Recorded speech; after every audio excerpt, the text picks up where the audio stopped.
Hello everyone, today I will show you how to change a clickable checkbox check symbol color using Foxit PDF Editor. This is my clickable checkbox and I will change this check symbol color only.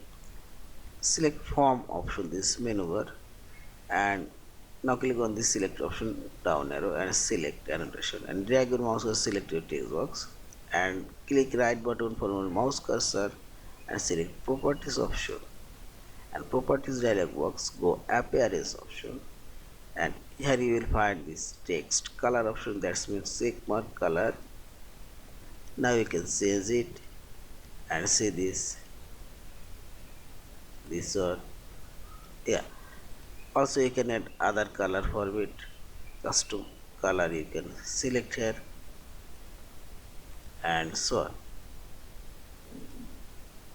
This is this color and select OK and see this.